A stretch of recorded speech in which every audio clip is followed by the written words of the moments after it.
So the NDE story happened at a time in my life when I was really dealing with a lot of depression and anxiety and dealing with some pain from an accident in the military. But I was riding a motorcycle and riding recklessly and ended up crashing the motorcycle with no helmet on, doing about 60 miles an hour, 50, 60 miles an hour on the freeway. And I remember flying up and into the air and coming down and hitting hard on my motorcycle, and my hit my head really hard. And I immediately realized that this is how I die. This is me dying, and I always wondered how I died, and so this is a really interesting experience. And as soon as that happened, I ended up blacking out into this dark space. And in the dark space, I was floating and free, and I felt peace. I didn't feel pain. And when I started recognizing this, and I was able to notice that I was, me, but I didn't have a body. I was just kind of floating. I noticed in the distance there were some lights that started forming up all around me. And these lights just kind of shot into me super fast and formed a tunnel. And each of these lights had a different color, and each color of the lights had a different emotion that I could feel attached to it. And I would be able to look around and see different lights all around me. And then I started drawing into the lights. I felt the lights, like I could look at them and I could feel the emotion, but it would kind of draw me in. And I ended up getting the nerve to look at it for a while and just kind of get sucked into the color. And when I did that, I realized that I was brought back to a certain time period of my life. It's a memory, I guess you could say, an experience that I had. And in this experience, I got to view those situations from an outsider's perspective. I got to see myself interacting with somebody, but I got to feel the emotion of their experience on the other end of it. I got to see both sides of the equation of the experience. And I remember the first one, I was in a store. I said hello to a lady, and I felt the emotion of how it made her feel, and how it made me feel, truly the deepest truth of why we do what we do. That's what I felt. And so I got to feel her joy of me acknowledging her, saying hi to her. And, I got to feel my truth that I wanted to be kind to somebody. And I got to feel that experience. And I got to see how everything is fitting together so perfectly and beautifully. I got to go through a few other different ones. And what I realized is that everything is connected. Every situation in our life is connected. There's nothing that's not connected, and where we are today is a result of what happened to us years ago, and on and on. And so this whole time I'm kind of going through these different situations and seeing how everything is so intricately connected that there's really no other way to see any other life or reality. I'd lived my life in the past with some of my depression, looking back at some of my old experiences, and, trying to change things in my mind because I didn't like the way they turned out or whatever. And, I spent so much time living in the past and trying to control the future with anxiety that I wasn't able to really live in this one moment, in where reality actually is, in the right now, And so I got to see these experiences and understand this, and it was really, really beautiful to me. And so at the very end of this tunnel, I'd gone down a number of experiences and got to see the connections. I remember seeing blank spots where colors should be. There was like just a dim outline of where there should be color, and I realized that I would have more opportunities to paint my pixels, I guess you could say. And when I had that realization, I noticed somebody was standing behind me. I noticed there was not standing, but there was a being behind me. And I don't know, angel, God, whatever you want to call it. But I felt this immense presence behind me, a power that was, I was scared, but not in the normal sense of being scared. It was just an awe, inspirational feeling. Like there's something big and powerful behind me. And, but I was comforted. I was safe. I felt safe and secure. And when I realized this, I had this, I don't know if you want to call it knowing or a telepathic communication, whatever, but he told me three words. He said, become the purpose. and which really blew me away because I didn't know what the purpose of my life was, for so long, and I didn't know how to find the purpose or anything. And so I pondered on that for just a brief moment, and never looking back, just feeling the presence of the words. And immediately I had this bright white light hit me from in front of me, come and just kind of penetrate who I was and my whole being. And when that happened, I just felt information. I felt experiences, and it was just a beautiful thing. And I knew that I was meant to kind of try to unlock that information. And I was meant to do a couple different things. Number one, I'd been on pain medication 10 years at this point, 10 to 12 years, I forget. And I knew that I had to stop taking this medication. And then I also knew that I had to start meditating to try to understand what this light was and what this experience was. And, and once I had all these understandings, I was back in my body, like within an instant, just back in my body. And I was laying on the side of the freeway, and I had, 8 broken ribs, punctured lung, internal bleeding, fractures in my wrists and road rash all over my body. And, just trying to figure out like what's going on. I remember feeling gravity for the first time on my body, like really acknowledging gravity because I'd felt so weightless and free in that experience. And it was a really strange experience, and I realized that I'm going to have to dedicate my life to understanding who I am fully, and understand what I'm doing here and what my experience is what's happening in my experience. And so, after that, I ended up going to the hospital, spending a few months in rehab, and had some chest tubes put in me, and really started getting down to the nitty gritty of trying to understand who I am and what I am. So that was the experience for me, and it really has defined my life and changed my life and set me on a new course, and it's changed the way I think. It's changed the way I talk. It's changed the things I'm interested in. I mean, it's really changed everything for me. And so I really want to, I look at it as my life has ended at that moment. The way that I was controlling my life, the way that I was putting myself in directions, that time for me is over. And now I have to realize that my life now is a gift. It's a gift to me.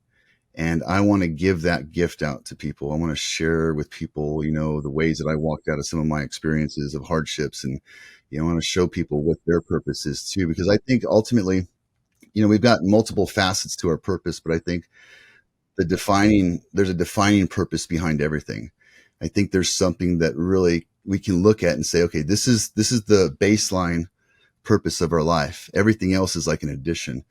And so, I want to share that with people and kind of, help them understand a little bit more of who they are and what they are and what we're doing here. I think that's important.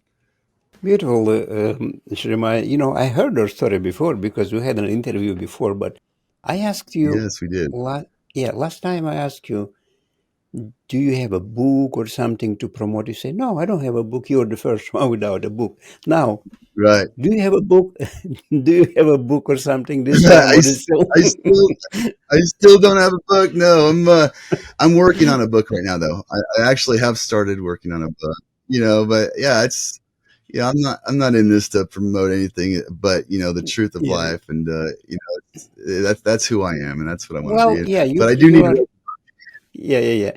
Well, you are sharing it, so your way of promoting, like, you're not promoting a book, but you're promoting the experience, the beautiful experience that you had, and you're sharing that with people. And nothing wrong with books. People are sharing their experience through book, Yes, which more valuable. It's one thing to listen to one podcast, but then you can have a book and read it every day.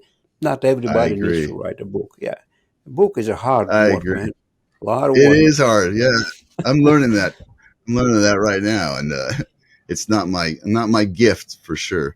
Maybe you'll find someone who'll help you write. You know how it is. Sometimes Yeah, find a I partner. think so. I think I need that. Now, Absolutely. I know this is not funny, but I'm just trying to make a joke here. Yeah. So, when you were laying down over there on the ground after the accident, all messed up, the irony is that that was the happiest time in your life. Yeah, it was. It was. That's crazy. It was the pivot moment, where everything Yeah. shifted, and that it is ironic. You have to almost lose things. You have to lose things to start over. And that was it, where I lost at that moment. That's where I lost my life. That's where my life had ended. That's where I emerged into my new purpose, I guess. And Yeah. So I imagine this, that you just fell down on the ground and your old you just shattered and a yeah, yeah, like glass. new one emerged out of the Yeah, mist like with light. Yeah. So I can see that visually, yes, as I'm a filmmaker, it's so I so can see true. that. it's Yeah. it's so it's so interesting too, because part of the experience too of when you leave the body, when you have an NDE, it's almost like you emerge into the purity of creation in that moment that we leave the body. We go into the pureness of creation and what and who we are. And when you come back from that purity, it's like having um, the most beautiful tasting bottled water, and then having to drink some lake water or something like that. It's like there's something different, and I think this is why a lot of people with NDEs tend to have a different way of feeling, and a different approach of rationalizing life, because the experience that we've had is so different, in our senses and in our spirits, that we come back and now we have an idea of what truth is. And this is why so many people are talking about love, being what it is. And because we go into the purity of creation, of to life, of the essence of ourselves, and we realize that that's what this whole thing is. It is an expression of love, and we're feeling that expression of love through our experiences. So, yeah, I think it's beautiful for sure. Okay. So I think I know the answer to this question, but I'm going to ask you. So, what was your biggest realization out of your NDE?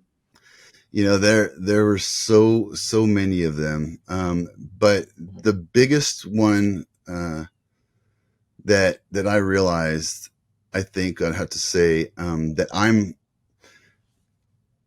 the love.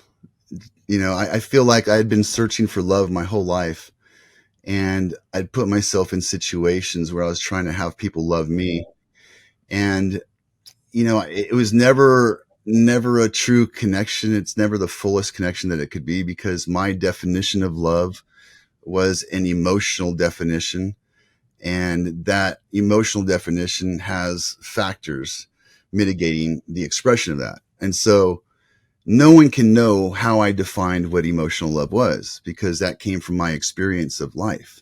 When I realized, like, I started thinking, like, where do I get my love from? When I was depressed and everything just before my accident and afterwards, I asked myself, like, where do I get my love from? Because I had been, my family, I had, divorced and lost my family, lost my job, and I was trying to really define who I was and define, all these people were meant to love me, but why weren't they loving me? And, so understanding and starting to think about what love did to me and how it made me feel. What did it do to me? It made me feel energized. It made me feel alive. It made me feel refreshed. It made me feel safe.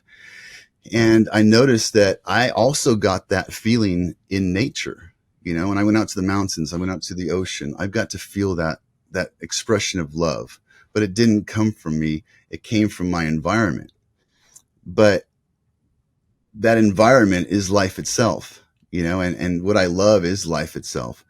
And then I also realized that, we represent love with the physical organ of a heart, which I thought was really weird. And I never questioned that before, never asked myself why.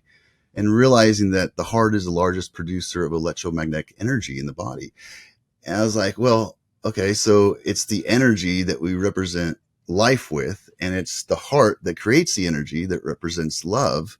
And so life is love, because without life, there is no opportunity to love. And without love, there is no reason for life. I mean, we notice that when we have disconnections, we have lost loved ones where they die, there's a disconnection of an exchange of energy, right? It's communication and embracing, and even spiritual energy. And so that's what we are, is that we are the life itself. We are the spirit of the energy that's manifested in the body. And so realizing that I'm love, has a whole different perspective. Now I'm no longer searching for it. I'm actually being it. I'm recognizing it. I'm expressing that love. And because love is a gift, love is meant to be given out. And so this life is not meant for me. This life is meant to be expressed to everybody. And sorry, I hit my mic. This life is meant to be expressed to everybody, across the world, and everybody that comes across my path. Like, that is an opportunity for me to express the creation life force of what this is, which is love. So love for me now has a different meaning. Love is the emotional chemical response to the creation of the life force energy that is being created within the body. It's the one thing that leaves the body when we die. It's that energy, that spirit of who we are, the collection of experiences and memories and patterns of energy.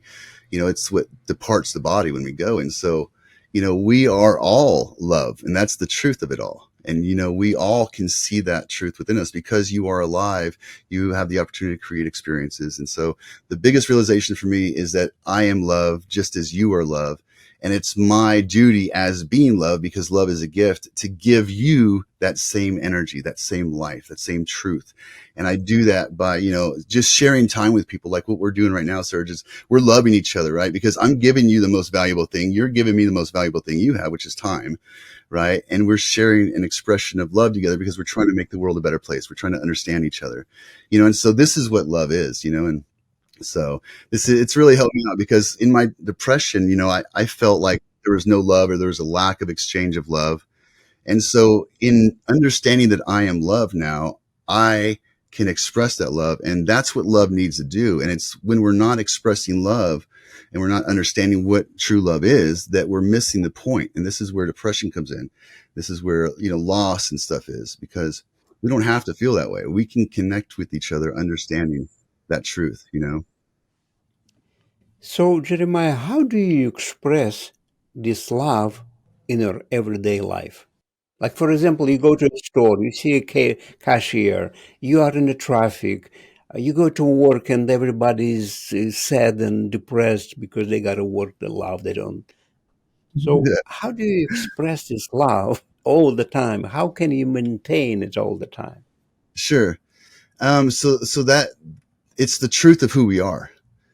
And so if life itself is love, in my understanding, and the expression of life is movement and talking and interacting in this experience, then we can't help but be a reflection of love, because every action is a manifestation of that expression, right? So that is love.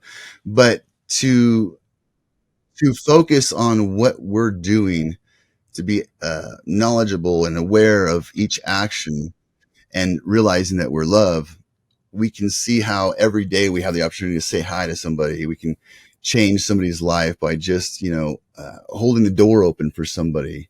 It could be buying food for a homeless person, or, just validating somebody, making somebody feel acknowledged. And we're so caught up in our own lives, and we're just, our minds are always looking for the next thing.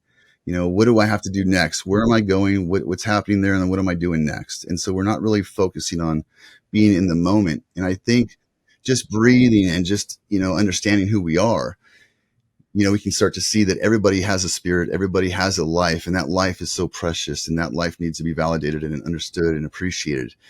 So becoming the love that we're seeking is so important, because then we understand that we are the gift to the world, just like other people's lives are gifts to us. And so I think it's just a matter of every moment realizing that our words create life and they create death.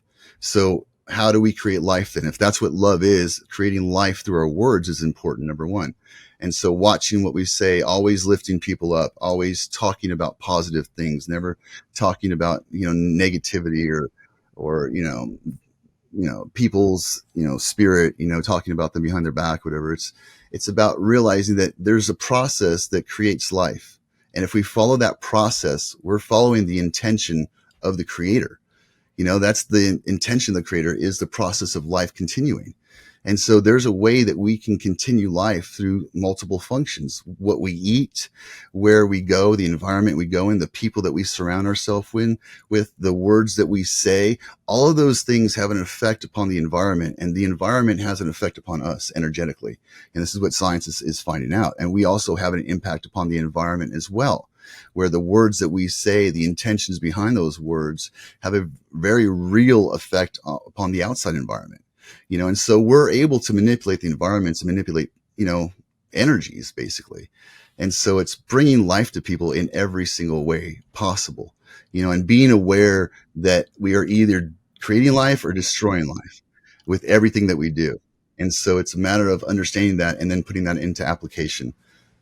Now, when you came back from this experience, let's say you came back from the other side, did you acquire any special abilities? Special abilities, I would say, for my own life is, the way that I think now. I mean, I think differently. I follow a logical path line. And so the way that I think is different. Um, before my accident, I was really focused on the world, making money, creating fun experiences and whatever. And I never really focused on what we're doing here and why we're here. So I think my special ability would be, number one, that where I think deeper and more logical.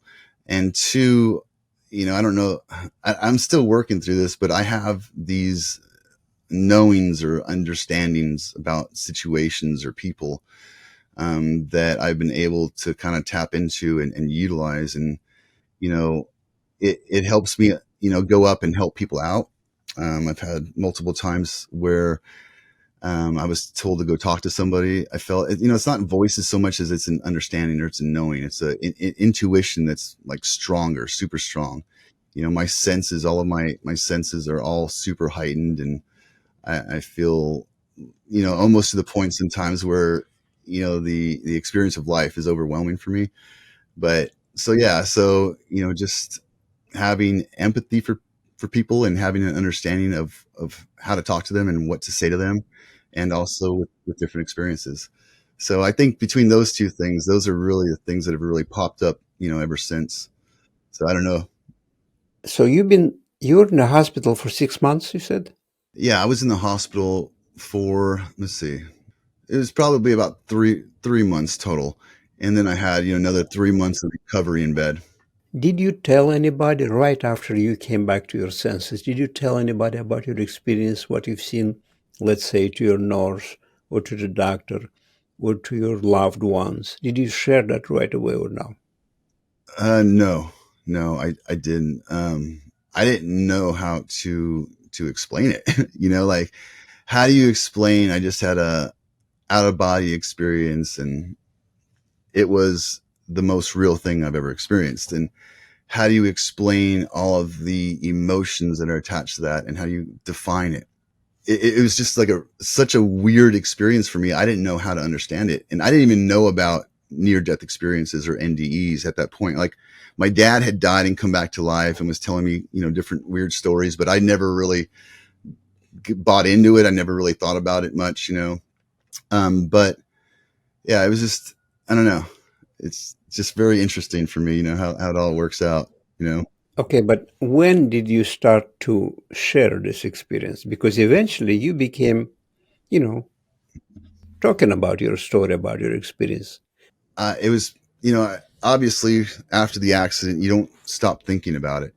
It goes in, and, I started doing meditation and whatnot and just trying to understand what was going on. But it took me, I want to say, a good year and a half before I even, told anybody. And even then it was just, I couldn't put the words in the right order to make them understand the gravity of what it was to me. They knew I was different. They knew something had changed in me, but they, They thought you maybe you know, just knock your head on the ground and yeah, something yeah, yeah, just shifted over yeah. there in your head. They say, He's leave knocked him it too alone. many times. He's lost it. Yeah. Yeah. No, Well, that's what it was for a minute. That's a very real thing. they thought he was crazy before. Now he is already almost He's done. off So, his rocker. Exactly. right. And that's a very real thing. It's like when you have you have a new understanding and you're trying to express that, and it's no way that anybody could ever really understand it, you know, you kind of feel crazy at certain times. And I know that Yeah, there's been yeah, a yeah. lot of people that have had But maybe, NDEs that have gone through it. yeah, maybe you don't feel crazy. Maybe you feel awake among asleep people. Like Yeah. I just had another interview recently, and Jeff, his name is Jeff, very nice guy, and he had this experience, NDE too, and he said that when he came out of this experience, he was talking to people, and he felt like he was talking to. He saw everything. He sees everything through people. He sees what they think, what they do, and he had to put the glasses, black glasses on, so they don't see his Yes. face, how he Yes. reacted, you know. Yes. and Yeah. I give him the analogy. I say, this is how I felt before when I was invited to a completely drunk company and I don't drink Yeah. anything. And I feel so Right. awkward because everybody's looking at me and they think that I am judgmental, but I'm not. I'm just confused. I say, you Yes. know, and Yes. the same thing probably happened with you too. When you came back to this, you started seeing everything in completely different angles, and it was so weird for you, you know. That's I'm Yes. thinking, you know, maybe I'm wrong. No, Correct no, no. me. No, absolutely. What it felt almost for me as though like I came into somebody else's body. Like I came back and it was like I washed myself so much and cleaned myself from my spirit that I came back into my body. And now it's like, it was all foreign to me, but when you understand what happened and you come back here and you start to understand, your ourselves, and we start to like look back at what all this means to us and how it's changed us and defined us, you do realize very quickly that there's a lot of people that aren't searching for the reasoning for being here. They're so caught up in their life and not even realizing that there is a life after death, and that if there's life after death, then there needs to be a purpose here for that, because everything in nature, in our environment, has a purpose. And so, it's weird because it does feel like you're talking to people that are, you know, sometimes not fully awake, it's there's no judgment there, of course, No, no, but no. It's no it, judgment at all. Like I said, like I was in a drunk company. I There's no judgment. I'm trying to love these yeah, people yeah, so they don't attack me because they look at you. Okay, right. they think that you are judgmental, but you're not. No, yeah. There is no judgment to be had, right? You have to get drunk to be the same, but you don't want to Yes, get drunk. You want to get drunk with right, something else, like right. to put it in a religious wording. You want to get drunk with Holy Spirit, right? Yes, yeah. That's That's a exactly what it new is. drink for you, my friend. The Holy Spirit Yes, every day. That you can that's acquire that exactly it. through meditation, through communion. And you see, before this understanding, you will go, probably you visited church too. I'm not sure. I can't say for you. Yes, Probably you went to church. Everybody goes once in a while. yes, yeah, absolutely. But you never comprehended that those words completely, like feel yourself, Right, drink the Holy Spirit, and you can't understand that. But now you start understanding when you came back. You were like awake completely. yeah, Yeah. yeah, So I want to ask you about this. You said there was a being, a presence you yes, felt behind you. You felt it, yes. or you seen that presence? How did you feel that presence, and who do you think that was? So I didn't look back at the presence. The when I was there in the moment, it was an immediate feeling of, there is somebody behind me. It's like being at the grocery store. But it was I not tell people, scary. It was not. It was just you no, feel it, yeah, but it's a good feeling. there's it was this, like a safe, not so much happy, but peaceful.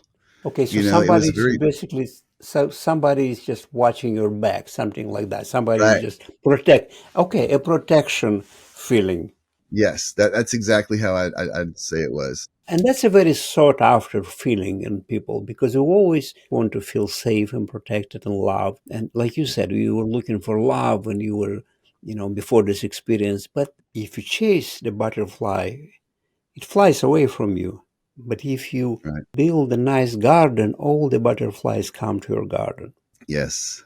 Yes. Yes. So the same thing with your love. You're looking for love and you're chasing it. It was running away from you. But when you fill up yourself with love, it started to be attracted to you. I'm sorry, I'm talking Yes. for you. I shouldn't do that.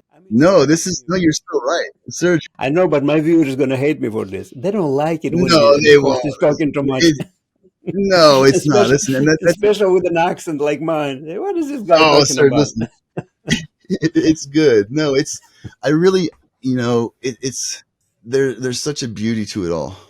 There really is. There's such a beauty to it all, and having that experience and knowing that I did want to feel safe and I do want to feel love and stuff. And though, so when that being was behind me and I had that feeling of safety and security and love, I mean, that almost gave me, thinking about it even afterwards, that it gave me like the power to step out, knowing that I do feel protected and I know that, I have an idea of what happens and I know that there's a life after physical death. And so it was like it was a stamp on my spirit that said, "Hey, you're going to be okay.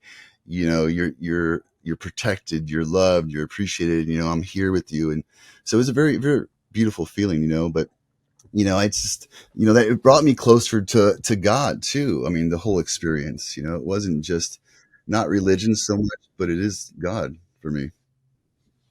I think I interrupted your about this beautiful being behind you. Who do you think that was? Was that Jesus? Um, I don't know. It could have been. I didn't feel it was Jesus. I feel it may have been an angel. I think it may have Okay. been an angel, for sure. And it's that it was something I don't know who it was, but I do know that I felt safe and secure. Yeah. Now, did you feel that same presence next to you after you came back from that experience? I, I would say that I don't feel it as powerful as I did in that moment, but I do feel an awareness of protection. I do feel an awareness of things are working out in my life, and things are Okay. happening, and I do Okay. feel like there is an interaction for sure. I like that. That's the best affirmation. Things are working out in my life. Money are Yes, coming to me. Money are coming to me. yes. Money's coming, people are coming, experiences are coming, Right, right. Now the butterflies every, are coming to my garden. butterflies are coming. Yeah, absolutely. You Yeah. know, Now, I don't know if I asked you last time, are you afraid of death? mm, yeah, I'm not anymore. I'm not anymore. And I think because of that, I'm allowed to live more now. I'm not worried about it because ultimately the whole point of life for some people is to gather a bunch of things in this experience, and that's the cutoff date is that I have to do this before I die. And I, realizing that there is no true death, it's just a process of evolving, that the fear of death has actually left me. There is no fear of death anymore. I've had numerous experiences in my life where I came close to death, but this last NDE has really taken that away. There's no fear of death. There's only fear of not living, fully to my Yeah. potential and my Right. capacity. Yeah. Beautiful said. Beautiful. Now, how your life changed after this experience, and not after the experience, after the shift in your mind, how your life changed. And I'm not talking about material things. What you started to do different, how you started to be in the moment, probably enjoying the moment, probably cherish the little things in life. Because we can appreciate everything. I mean, you can just go outside and look at the tree and say, "Thank God I'm free. Thank God I have a place to sleep tonight, and I Yeah. am happy." And there's a lot of things you can find. Gratitude is number one, Right. a remedy for depression. That's my humble opinion. I I think agree. gratitude is number one. Like you, Yeah. you said you were depressed before this accident. Right. And yeah, and what you were doing wrong back then and what you're doing right now, that makes a big difference in your outlook on life. Yeah. Yeah. I don't know if So I think it was a long and kind of winded question, but no, but I got it. I definitely got it. okay, okay. So the things that I changed, you were asking about the things that changed and how I deal with, also depression and stuff. And it is one deal for me is that I have to look now of the value of this experience and what it's doing and what is going on here. And in my own understanding, what I understand to be going on here is that we're building our spiritual body. This is how I see it. We're building our spiritual body here. And having that understanding, I realize that every experience is given to me. Everything is happening for me, not to me. It's being given to me to help me grow my spirit. And when I die, my spirit's released and I'm birthed into the new life and new experience, and so I realize that my body is the umbilical cord for my spirit. My body is intaking the energy, intaking the nutrients to build my spirit. And so I realize now that every experience is an opportunity for me to grow internally and spiritually. And so that helps with my depression because I know that my experiences. So when I look at depression, when I used to, I would remember the experience, right? And so the memory of the experience becomes an emotional response. And so we're remembering the emotional response of the past experience, right?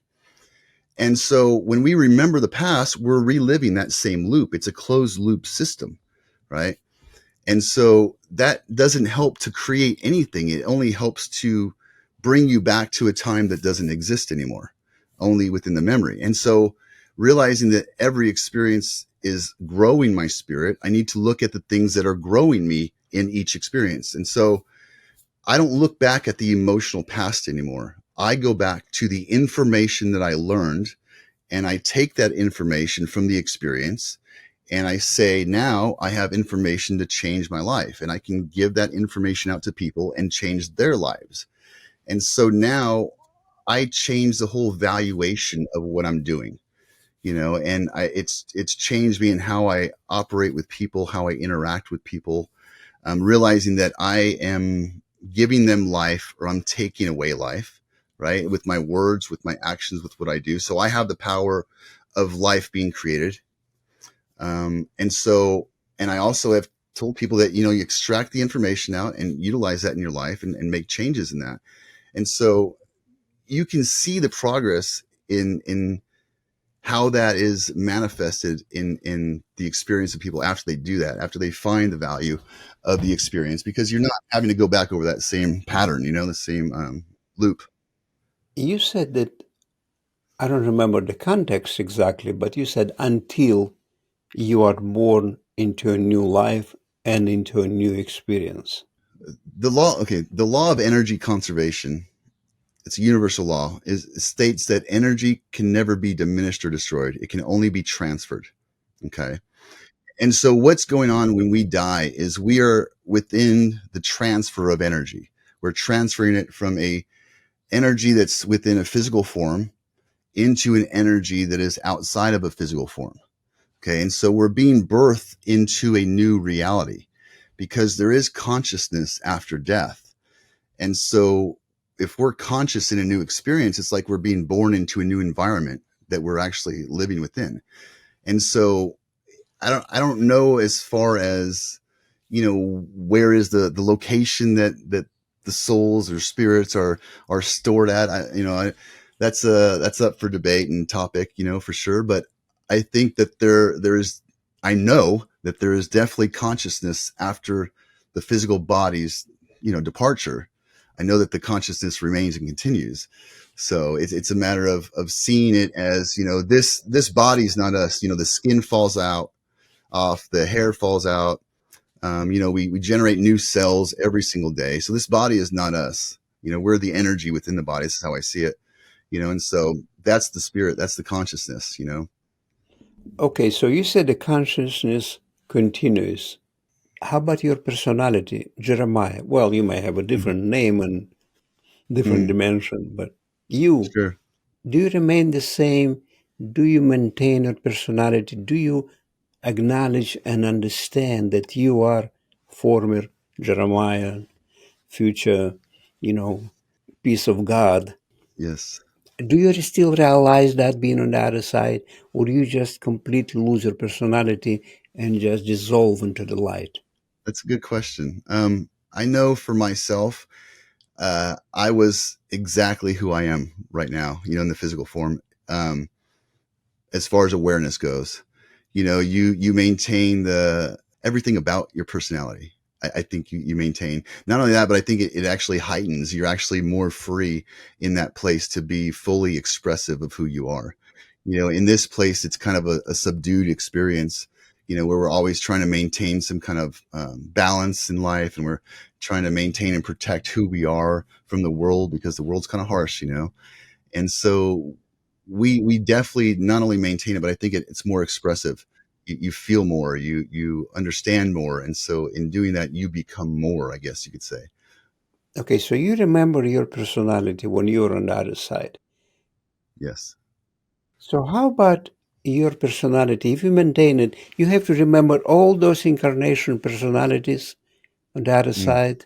Let's yes. say you're in front of God or in front of Jesus, or Right. you're That's in front of the angels, and you lived 1,000 lifetimes, and you remember every single personality when you're there, right. I don't know. every little That's detail.